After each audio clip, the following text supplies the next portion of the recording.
Time to talk about Napoleon. And no, not Napoleon Dynamite. Napoleon Bonaparte. Now, there's a school of historical thought. I know some people who reside there, um, who believe that we are simply adrift on a sea of impersonal forces that push us wherever it is we go. And I have two words for that. And no, not those two, these two. Napoleon Bonaparte. This is a guy who wasn't adrift on the waves of history, being pushed around by personal forces. He became that force. Napoleon Bonaparte. He is the one who makes history. Of course, other people you can throw in that argument, Genghis Khan, that Alexander the Great guy, Shaka Zulu, maybe even George Washington. Yeah, people like this come out and they become history. And Napoleon Bonaparte takes a France that is in complete anarchy, total chaos, falling apart, welds it together, and decides he had nothing else better to do, so he's going to go off and conquer Europe. He did, after all, go to a military school, so, might as well put that training to use, right?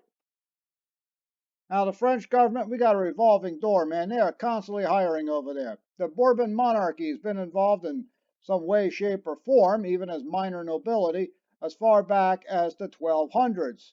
In 1661, with your friend Louis XIV there on top of the throne, and it becomes an absolute monarchy in an absolute sense of the word.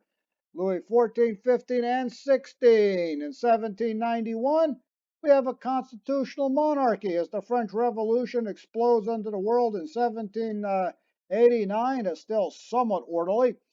And in 1792, they get rid of the constitutional monarchy and proclaim a republic. Louis XVI tries to make a run for it. Ain't going to happen. Gets his head chopped off. Why?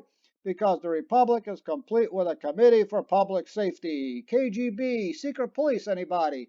That one's being run by Robespierre, who's chopping off heads left and right until everyone gets tired of him and they chop his head off in 1794. So, guess it was a pretty good run.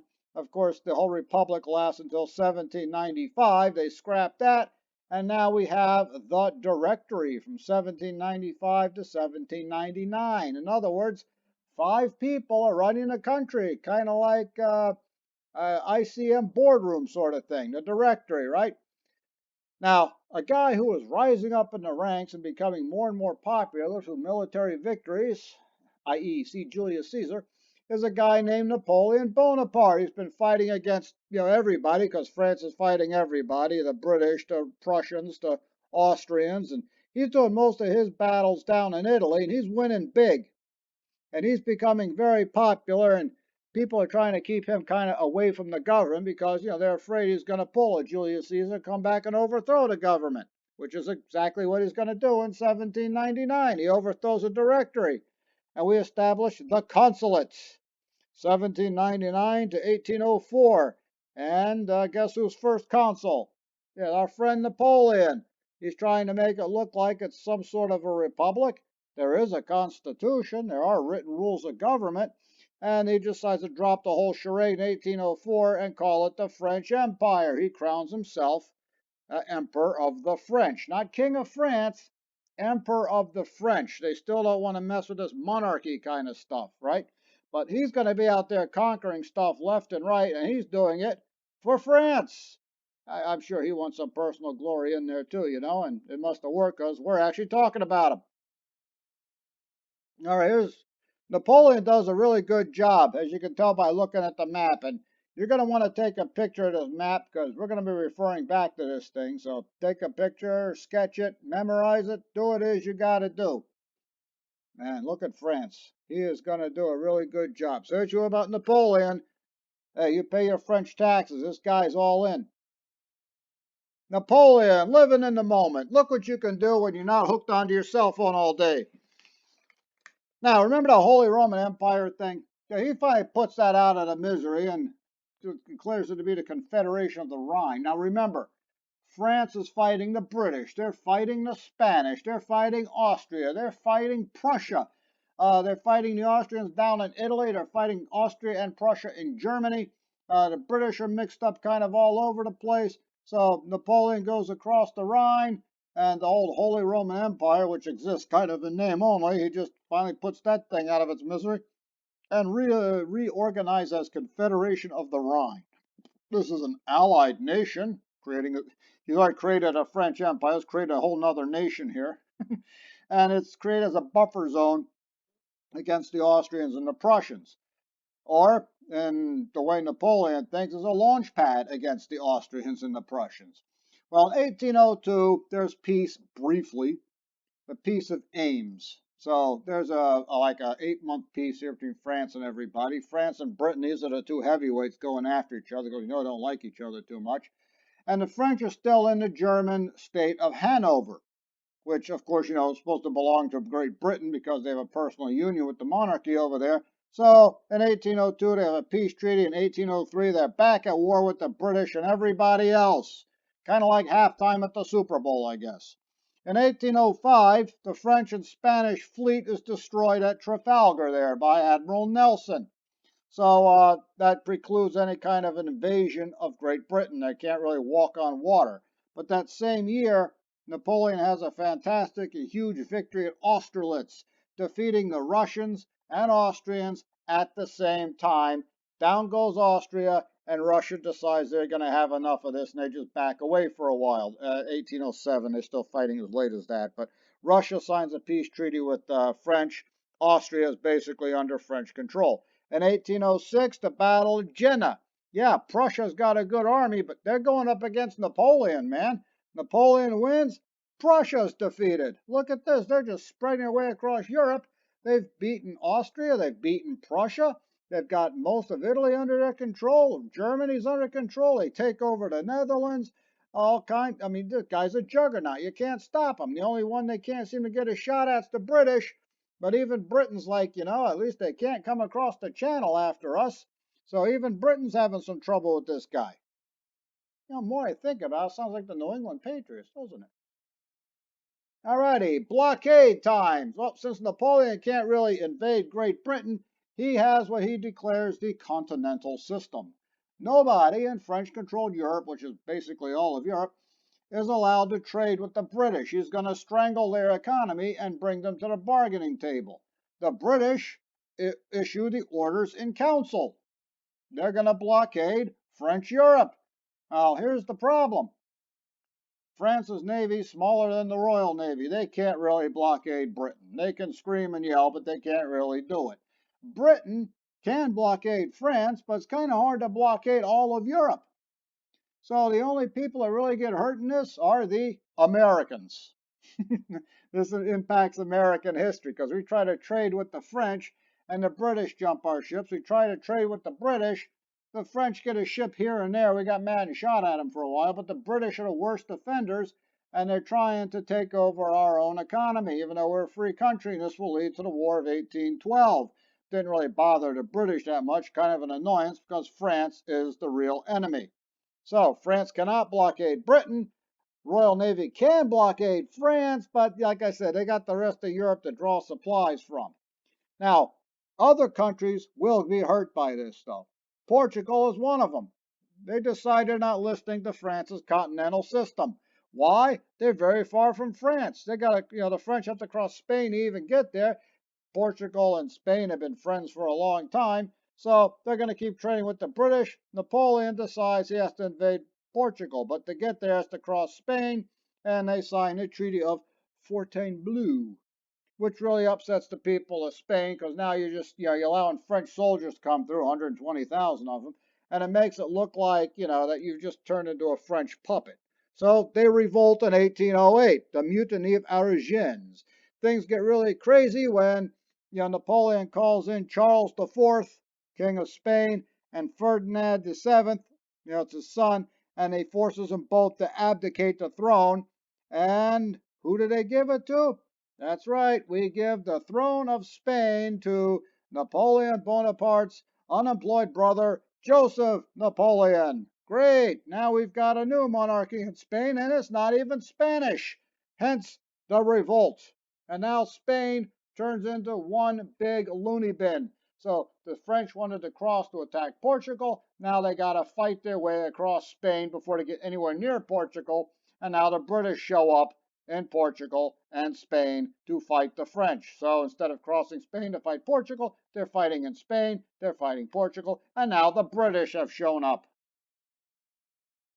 Napoleon calls this the Spanish ulcer because he never got a handle on Spain. As we said, they're fighting Portugal, Spain, and Britain over there in the peninsula, in the Iberian Peninsula, hence the Peninsular War.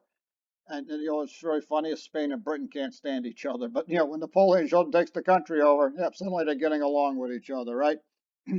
Sweden decides now they're not going to join the continental system because if the French are going to be tied up in Spain, there's really not a lot you can do to get to Sweden. Plus, they got to cross the Baltic Sea. Well, they get attacked by French allies Denmark and Russia. Denmark's not a big problem. Russia is. Meanwhile, the Battle of Copenhagen, the British fleet shows up, Nelson again, and destroys the Danish and French fleet. So no invasion coming that way. Russia is going to take Finland away from the Swedes, though. Hey, every time you see a naval uniform and you see that those three stripes they have on that back thing, it stands for it's actually we borrowed that in the British. And those three lines, they signify the three great battles that Nelson won in the Napoleonic Wars. Yeah, Copenhagen, Trafalgar, I'm sorry, and of course the Nile. Just thought you should know that. Well, let's see. Portugal's escaping the continental system, they got to fight their way out of it. Sweden's getting out of this thing, though they did lose Finland to the Russians. And in 1810, Russia, supposedly France's ally, decide they're getting out of the continental system. And off we go. Napoleon says, I have to invade Russia. Now, all this fighting and everything, you got to take some time off every now and again. So here's Napoleon's personal life. The lady rather, the lady he was married to and the love of his life was Josephine. He really did love her. This was clearly soulmate sort of thing. But the problem is once you become the emperor of France or king of whatever, you need a male heir, and I don't know, just like your friend Henry VIII, he's not putting the goal in the net. So he's not putting the puck in the net. So it's not happening. So he has to actually divorce her against his and her will, and he marries an Austrian princess named Marie Louise.